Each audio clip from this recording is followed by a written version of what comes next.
A lot of voters right now do feel like they may say the system's broken and people aren't listening. So I feel like that's what I really like about this, is that it's putting a lot of power in the hands of voters. So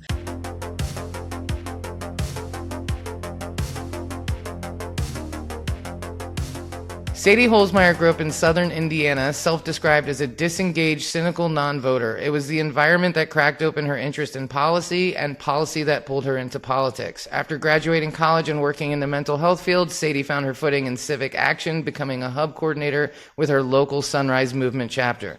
Her real turning point came when she discovered a way to use technology to turn mass public opinion into visible political power. That discovery led her to the Digital Democracy Project, and she picked up everything and moved to Florida to do on-the-ground organizing, outreach, and direct voter contact, which, moving to Florida, that's commitment right there, I gotta say. She rose through the ranks, field director for a state house candidate, outreach director, and then executive director of the Florida chapter as DDP expanded into the 501c4 work. Now as DDP goes national in 2025, Sadie serves as its national organizing director, connecting organizations, candidates, legislators, and everyday voters to a platform that amplifies people's voices where it counts the most, and that's on actual legislation. So welcome to the show, Sadie. Thanks for being here. yeah, happy to be here. Thanks for having me. Yeah, well, I was really intrigued. You describe yourself as a non-voter, and so it's kind of wild to go from being a non-voter to somebody who's like in the thick of it. So what was that transition like? Like, what was that moment, that you just said, wait a minute, I got to do something? Yeah, it was actually kind of not necessarily one moment. It was kind of a gradual process, but I do like to talk about that because I feel like a lot of people can relate, or they might be in that position currently.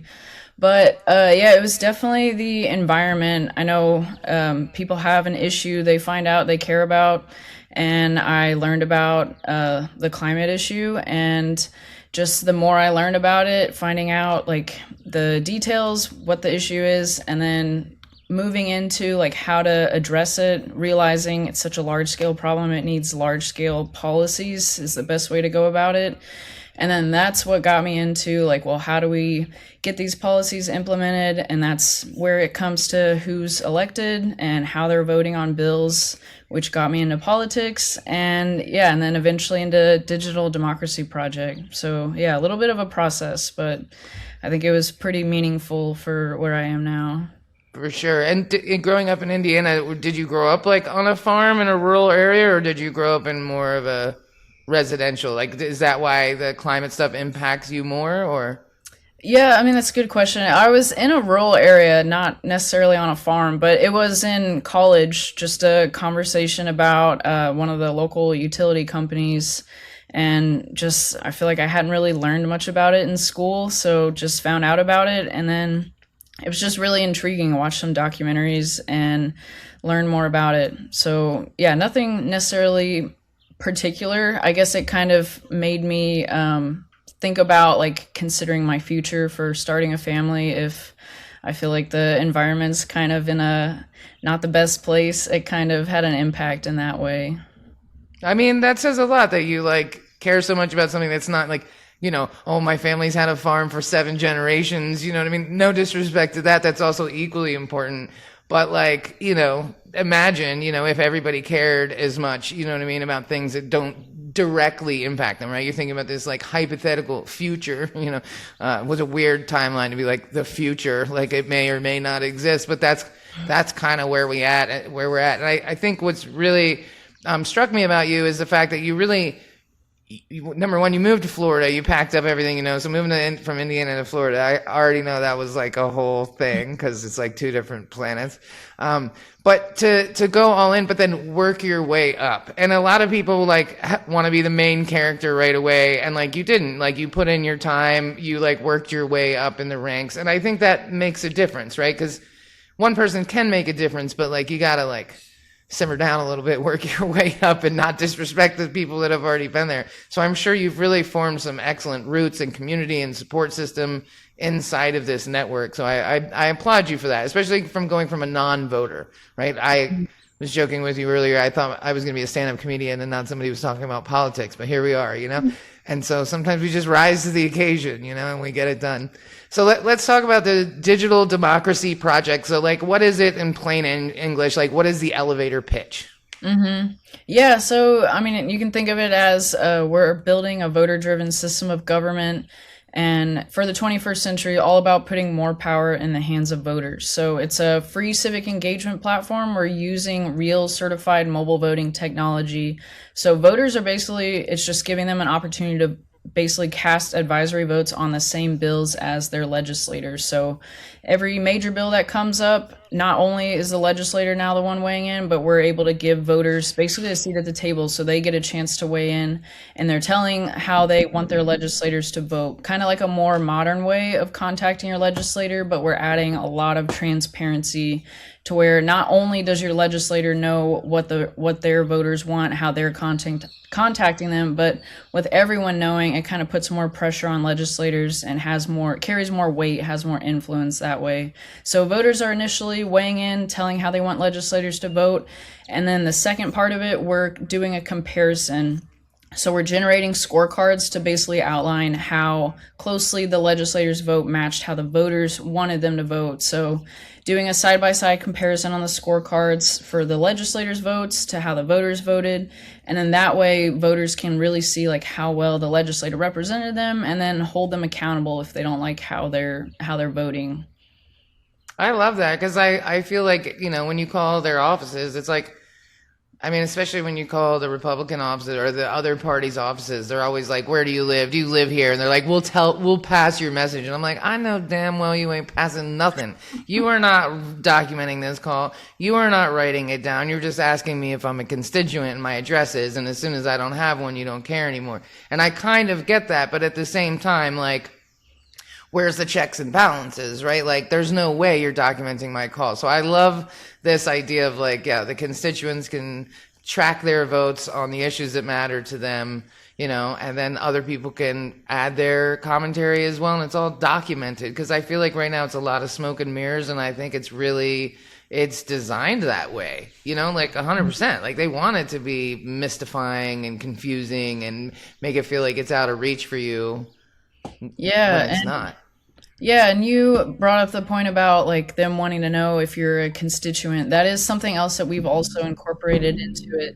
So every voter is actually verifying that they're a registered voter. And then that way we know these are real people. They are who they say they are. We don't have bots skewing the results or people voting 10 times. So for the voters' sake, it carries more weight. These are And legislators know these are reliable, trustworthy results, so they can't discredit them and say, oh, I'm not listening, these are fake results. So yeah, voters are verifying, and then that also helps us pinpoint the results down, not only to the state level, but also to the district level. So legislators know exactly how the voters in their district, how they're wanting them to vote. That's such a good point, because when they get hammered all day with people who aren't constituents, and they just start to discredit all the calls, right? It's like, well, that's just fake news, fake voter, right? And then they just dismiss it. And it's understandable. How are they supposed to track all these? I can see how it get murky. So this is such a clear, simple solution, right? We've all moved into technology. We've embraced technology in every way, except for the ways that impact our life the most. You know what I mean? Like, you can get a car or a pizza to show up without saying a word, to anyone, right? If but you can't vote. You can't get a hold of, you can't like have your voice be heard, but they take your taxes real electronically. You know what I mean? So how does it actually work? Like, what is the app? And then how would somebody navigate that app exactly? Yeah, so it's set up to where our nonprofit Digital Democracy Project, we're nonpartisan. So we are basically running the website. We're posting all the results on there, and it's set up that way so that anyone's able to see all the info, whether you're able to vote or not. And then for the voters to get verified and add your votes in, we partnered with Votes. It's VOATZ. They're a certified mobile voting company. They started like in 2016, so they've been tested out, been used for hundreds of elections. And they're the ones that we kind of use them for our voter verification, because security is one of their top priorities being used for actual voting. And so people can trust the technology. So any voter can go, you can actually start from our website. You can go to digitaldemocracyproject.org/vote, and then it'll direct you to either download. Votes is either a mobile app, so you can do that from your phone, or there's also now a web app option. So voters also have the option to do this from a computer now too. So once you either download the Votes app or go through the web app, it takes about 2 minutes or so. So you'll use like a phone number, email to connect your device to your account, and that way you can get the communication so you know when there's new bills loaded. And then once you create like a password and sends the code to your device, then you'll use a photo ID and you'll do a selfie scan. So it's the same procedure as when they're being used for real voting in actual elections. And so you can do that from a computer or phone. And then once you get verified in their system, all your info gets deleted. So they protect all your data. It's high security.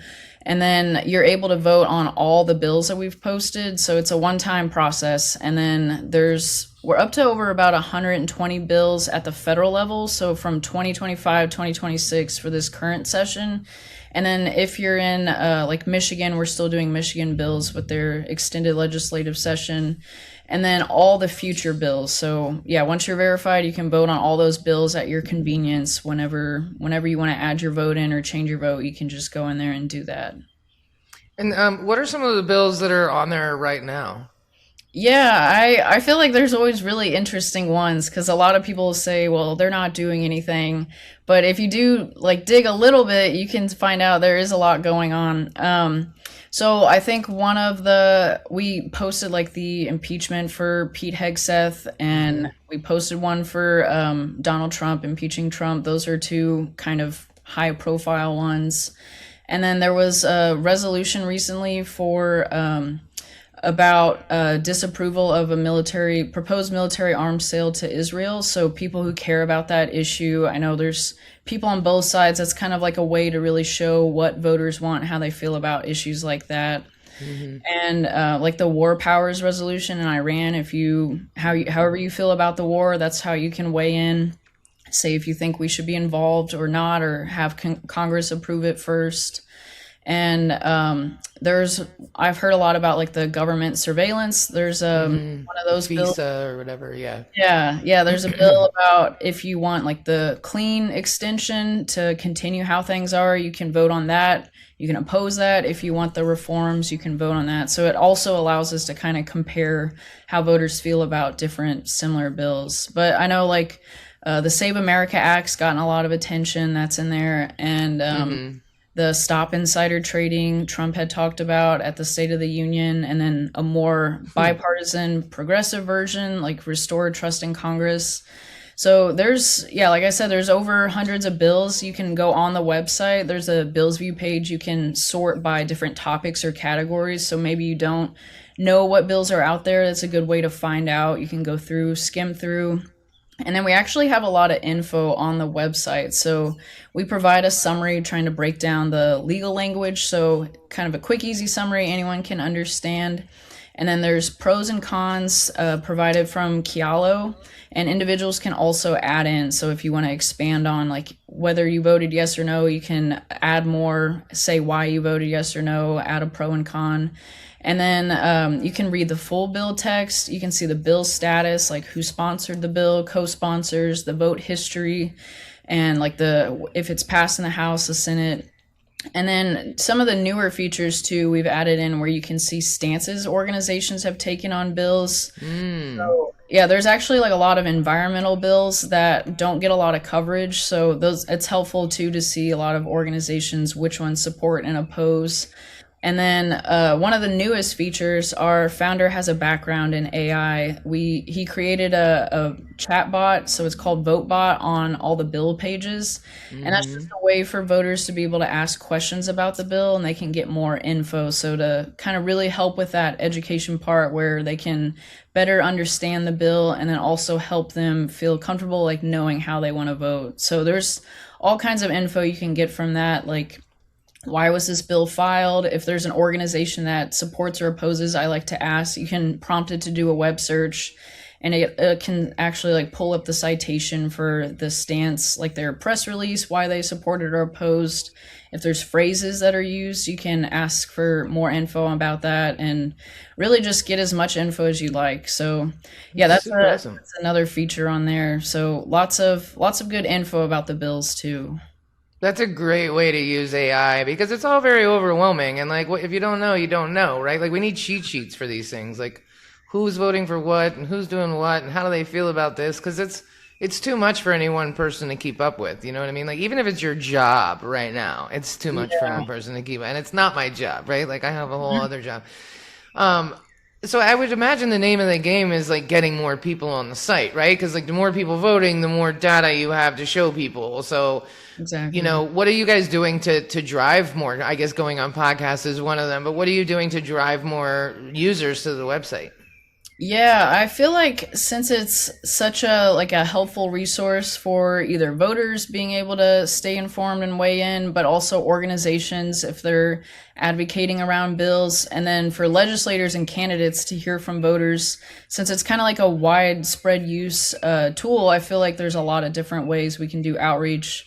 So we had done some direct voter contact from the start, knocking doors, canvassing, phone banking, text banking, and then kind of shifted into a lot of organizational outreach. So different organizations like the League of Women Voters, especially if they're already in the civic space, or issue advocacy around legislation, if they're already advocating for bills, we can tell them about the bills that we've already posted that they care about, that they can then get their members weighing in.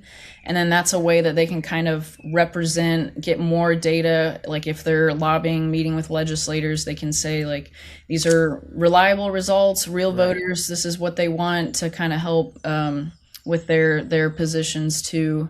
So those are some of the initial ways. We'll do a lot of presentations to different organizations. And then like social media, I feel like there's a lot of potential. I think if we had, if there's someone listening that's a little savvy on social media, I think there's a lot that we haven't tapped into in that space. But yeah, we'll make posts, try to do outreach through there.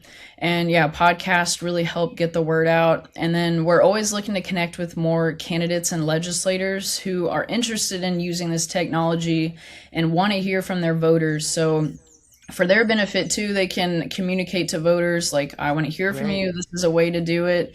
And then if when they get elected, they'll have that connection, that input to help inform their voting. So that's also another way where they can help communicate it out to their voters and help spread the word that way. So those are some of the main ways that we're spreading the word. And then like even if we co-host events, we have a monthly virtual event where we'll provide an overview about our resources. And then one of the congressional candidates, he always joins and he'll talk about the different recent bills that voters can weigh in on. So kind of like a way to have a discussion where people can come on and either learn about the bills or provide their opinions, their feedback. And we're always looking for new ideas and ways to collaborate. So yeah, if anyone has ideas too, definitely reach out to us. Well, I have some ideas. I'll give you one very quick tip about social media that I learned recently. If you post a video, go live immediately after, because when you go live, the algorithm pushes your content to the For You page and it automatically boosts your last video significantly. So the next time you make a big announcement, go live, even just for 2 minutes, and go, hey, what's up? It's the Digital Democracy Project. We just posted, it doesn't have to be like a thing, you know what I'm saying? But just specifically go live. And it literally drives all the traffic to the For You page. So I was just thinking, when I release this episode and post it, I'll go live and I'll say, okay, everybody, I need you to pick up your phones right now or go to your computer and log in. You know what I mean? Because I think it'll drive more traffic. But yeah, I think reaching out to like people like Jolly Good Ginger and all of those like, Pollyanna or whatever her name is, there's so many. Bella, I don't know if you know Bella Sorkin, I think is their last name, but there's a bunch of really great influencers out there that would be all about this. So I'll see if I can help connect you with them. How do you yeah, absolutely. How do you make sure that the legislators well, first of all, are they paying attention to the data? Or are they like, because there's a lot of shady business going on. So I would imagine some people aren't going to be super hip to that scorecard. You know what I mean? Yeah. It's going to really shine the light. But how are legislators reacting to this so far? Yeah, we had initially gotten support from some legislators. So I should provide some background. Maybe we started in Florida in 2023 statewide, and then added in federal legislation before expanding nationwide in 2025. So any voters now able to vote on federal bills. And then in 2026, we expanded to the state level in some states, up to 7 states. And then 2027, we hope to be in all 50 states. Nice. So, yeah, in Florida, initially, we had gotten some bipartisan support from some legislators. And I actually, when I moved to Florida, was when we had our first political endorsement. So he was saying he wants to use his technology as a way to hear from voters to inform his voting. So that was kind of a big deal for us to really kind of get into a different space, talk to voters, let them know they not only is this a tool they can use, but they also have someone they can vote for that wants to hear from them. So yeah, we got a lot of support initially, and especially in Florida, and then we actually had requested funding from the state legislature. We had bipartisan support on an appropriations bill, and not gonna lie, kind of surprisingly, it made it all the way through the legislature. I know Florida can be a wild place, and made it all the way through the legislature, and then Ron DeSantis line item vetoed it. So we had, yeah, support from legislators on both sides, interested in getting that input from voters. And we've gotten a lot more endorsements now. There's one candidate, Dan Williams, who's running for Congress, who's really embraced this. He's already had like a vision for it, was really excited to find out about our technology, and decided to run after he found out this platform already existed. So he wants to take it a step further and do like a direct democracy campaign, to where if he gets elected, then however the majority of the voters vote, he's gonna use this as a way to inform his voting. So he'll provide all that info, kind of how I feel like legislators should be doing more of, where they're Right. informing their voters, saying these are the bills, this is my info, my insight about it, these are the pros and cons, and then he's putting it up to them to decide ultimately how he's going to end up voting. But we do get a lot of feedback from legislators too, that they want to know like how many people are weighing in. So that's kind of where we need to get that scale to Numbers. really help. Yeah, so either just having more people weighing in so that they're getting more input from more people, and then that way it'll kind of help represent more people, the more people weighing in. And it kind of really gets that power and numbers effect, was kind of where I initially had interest in this, to where the more people weighing in, the more pressure we can put on legislators, the more we can influence how they're voting. So yeah, that's where it really matters that the more people weighing in, the more power that voters will have, the more weight their voices will have and what they want.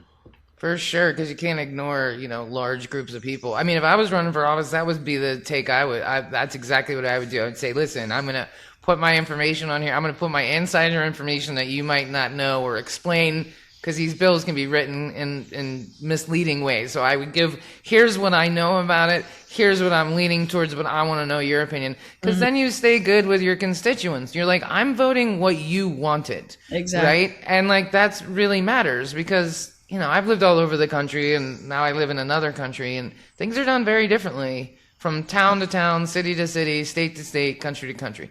There is no one way that things get done. And what works in DC isn't going to work in rural Indiana. You know what I mean? Because they're not the same place. And that's okay. You know what I mean? That's totally okay. So how do you think that this is going to change the way our political system works? Like, bigger picture.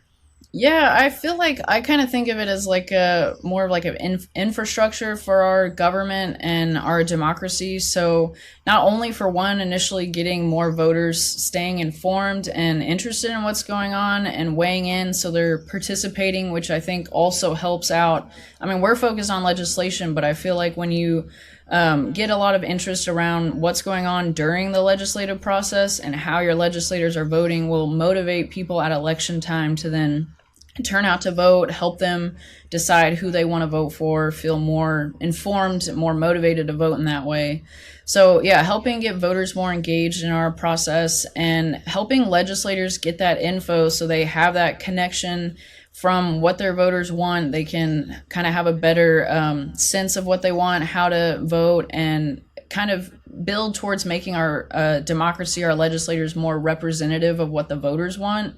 And yeah, a lot of voters right now do feel like they may say the system's broken and people aren't listening. So I feel like that's what I really like about this, is that it's putting a lot of power in the hands of voters. So yeah, once we scale up, I think that'll just continue to increase. But I think having the voters engaged, the legislators having that connection to voters and getting that information will really help just improve the functioning of our government. So in all kinds of different ways. And then ideally, even after our legislators are voting at election time, then voters know if the legislators are acting in their best interest. They know to reelect them. If they know that they aren't, they're kind of more aware of that to then help decide. If they don't like what their legislator's doing, then they can vote accordingly. They can hold them accountable and replace them with someone else. Right, like if they pull a Fetterman, we've got receipts. That's going to be a verb by the time this is all over. Pulling a Fetterman. God, what a chode. Before we go, what is the single most important thing that you want everybody to do today? Like after they listen to this and they're like, this is inspiring, from the people who are like non-voters or somewhat disengaged or disillusioned to voters everywhere. What would you like them to do or know? Yeah, I mean, one thing about Digital Democracy Project too is that it doesn't require any permission from our government. We don't have to wait for some law to be passed or for the next election. We can do this right now and really start building and expanding on this. It's kind of in the voters' hands as well. So yeah, for anyone listening, digitaldemocracyproject.org, at the least go to our website and there's a bills page where you can read through the bills. But ideally, we really want you to be getting into the Votes app. So you can go to the website, there's an explainer video you can check out too, and then go to the Vote tab, select enroll, and then like I said, it'll take about 2 minutes to get set up, get verified, and then once you get verified, you can vote on all the bills. So yeah, go to the website, get into the Votes app, get verified, and then that way you can start adding your votes in.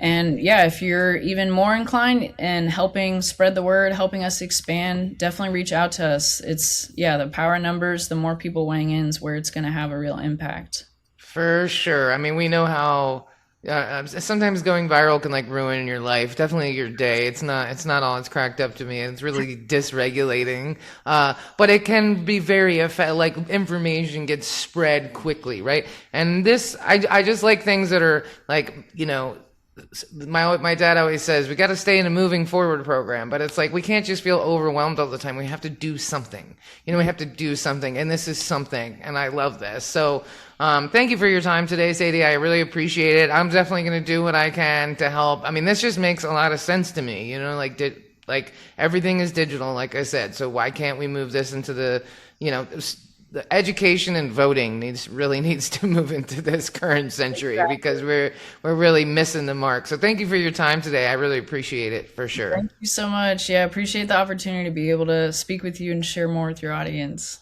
Yeah, well, they're listening. I don't know why they haven't gotten sick of me yet, but they're listening. So on that note, if you're a registered voter, and that means you, I want you to head to digitaldemocracyproject.org and watch the explainer video on the homepage, and then go to the vote page, get yourself verified, and vote on real legislation. It's free. It takes a couple minutes, and it actually matters. So if you're not registered, you can still explore the bills on the site. If you don't want to vote, you can just check it out, you know, see how you feel about it. And then if it passes the test, then you can go ahead and register and start voting on bills. But they're not going to listen to us unless we have strength in numbers, right? And I know that it can be really confusing for people, and you're sick of calling your elected officials, and you've gone on all the protests, and you just don't, like, we're still waiting for somebody to come save us. Well, this is something that you could do today for a few minutes instead of doom scrolling, and maybe learn some stuff and encourage some other people. So that's my ask to you, is please go do this, and then go tell a couple people. And I will say, Sadie, the one thing is, like, people tend to be connectors, right? And so the more you know about a bill, and the more you know about your elected official, the more likely you're going to be to mention it to your girlfriends at lunch, or mention it to the moms on the pickup line, or mention it someplace else. And so really empowering yourself with this information is the most responsible and important thing that you can do right now as an American citizen to get us out of this freaking hellscape that we're in is educate yourself and educate other people. So Sadie, thank you so much for all the work that you're doing and sharing your story. And we look forward to supporting you as much as we can. It's so well said. Thank you so much. Appreciate it. Absolutely. Sadie, have a wonderful afternoon. And for everybody listening, thank you for tuning in. Please share the content. Please hit us up on Substack. We're actively seeking for paid members on Substack because all that money goes towards paid advertising and it just gets the podcast in front of more people. So thank you for your time. Thank you for everything. And until next time, please be excellent to each other.